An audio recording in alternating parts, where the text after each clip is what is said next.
dans le centre de Paris. Donc n'hésitez pas à partager ce direct, à suivre notre compte TikTok. Dès lors que vous quittez le live, si vous voulez revenir après, vous avez sur suivi l'onglet, vous avez les comptes que vous suivez en live pour venir et revenir sur le direct. Et nous, on va continuer de faire le job du mieux possible, à vous montrer ce qui se passe ici, donc dans le centre de Paris, avec tous les faits qu'on vous résume depuis maintenant près de 14 heures. On a commencé le live à 14 heures.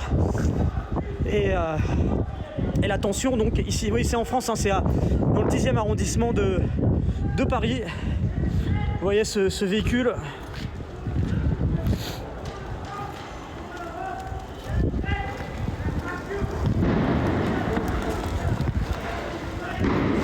Alors on entend du bruit là-bas.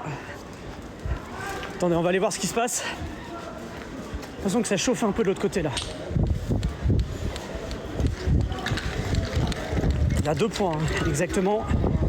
On va essayer d'aller jusque là-bas, vous montrer ce qui se passe. 10e arrondissement, rue du Faubourg Saint-Denis, croisement rue d'Anguin. C'est pas très loin de la gare de l'Est, gare du Nord, place de la République. Bon, alors voilà, on va aller vous montrer un peu ce qui se passe un peu plus haut. Où il y a les policiers qui interviennent également de l'autre côté.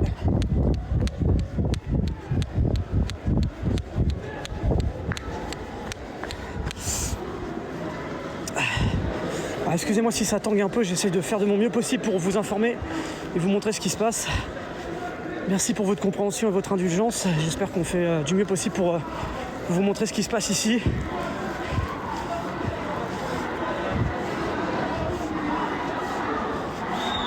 De l'autre côté, c'est un peu chaud aussi là-bas.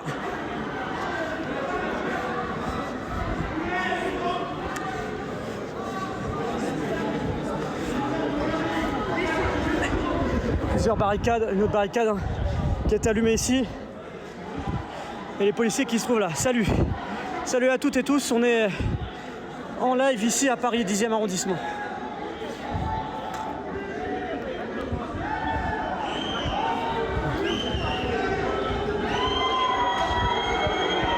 Alors ça se tend là, il y a un nouveau DG de projectile.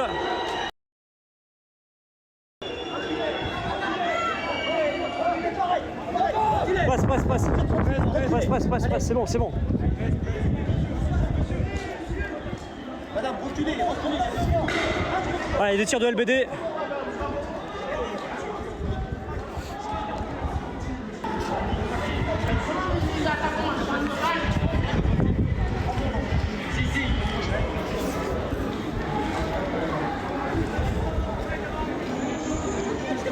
Attends, je vais mettre mon chargeur en même temps. Oui, mais cousin, toi aussi, s'il te plaît.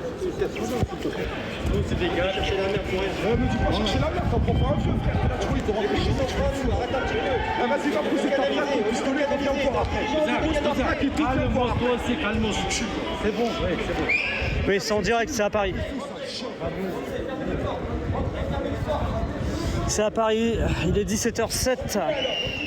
Si vous nous rejoignez toujours ici dans le 10e hein, à Paris, on va vous faire un résumé des faits dans quelques instants.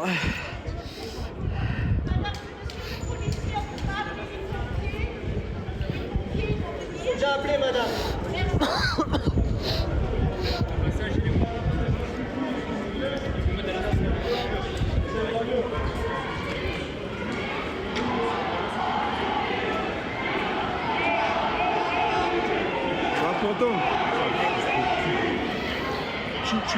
Tu peux avancer, teste un petit peu si tu veux sur le montage et tout, et on voit ensemble pour la voix juste après.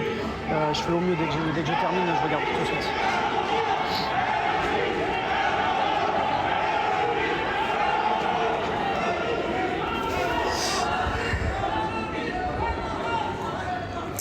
Alors, je vais vous faire un résumé à 17h08 et je vous dis tout parce que vous m'entendez parler un peu en off aussi.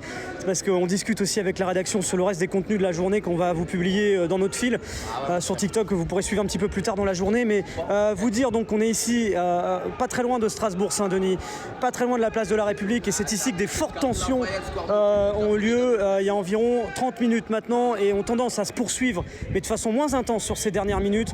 Qu'est-ce qui s'est passé précisément à midi? Donc 69 ans, est arrivé avec une arme à feu, a tiré sur plusieurs personnes devant un centre culturel kurde.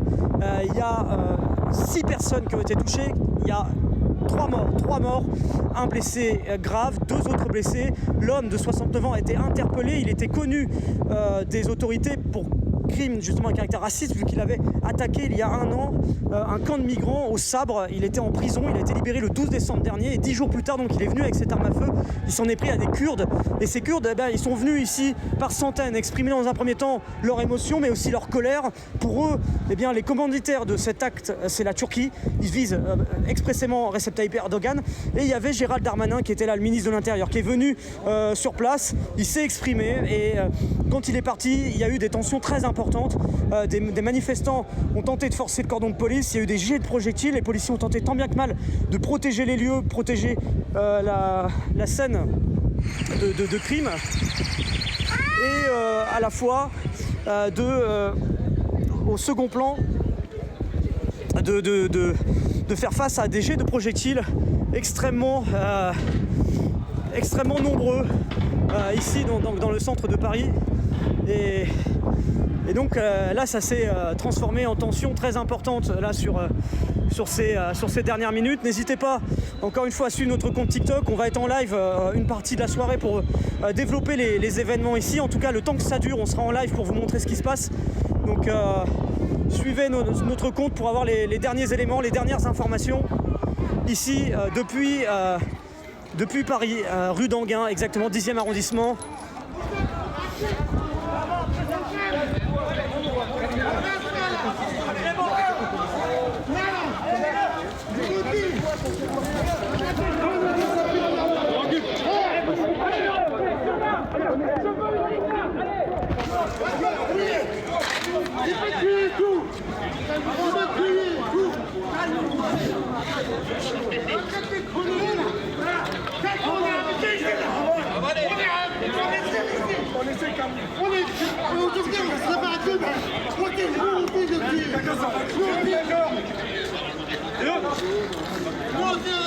Je vais vous faire un résumé pour ceux qui nous rejoignent.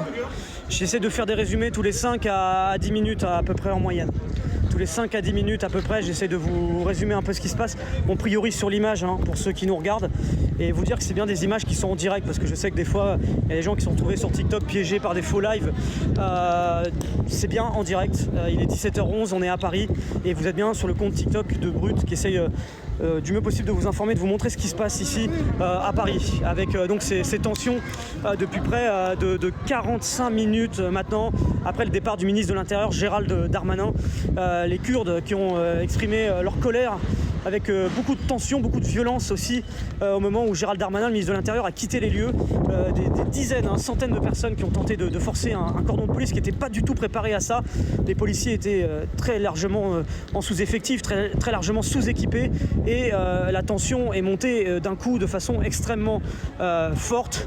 Et là, ça a tendance à redevenir un petit peu plus calme, mais les gens sont toujours présents sur place. Il y a toujours quelques centaines de personnes qui se trouvent maintenant derrière ce cordon de police et la tension a tendance à remonter légèrement par moment, mais on n'est plus dans l'épisode de tout à l'heure qui était clairement totalement surréaliste ici avec des scènes extrêmement violentes. On va essayer d'aller voir, de passer de l'autre côté du cordon policier. Et voilà.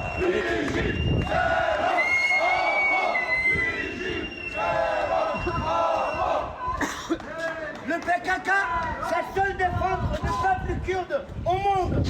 Shengal, il était, grâce à le PKK, Shengal était sauvé. Contre qui? Contre Daï, Charlie Hebdo. Toujours les Kurdes, ils étaient là pour vous tous. Et la France, il fait quoi pour les Kurdes? Dis-moi.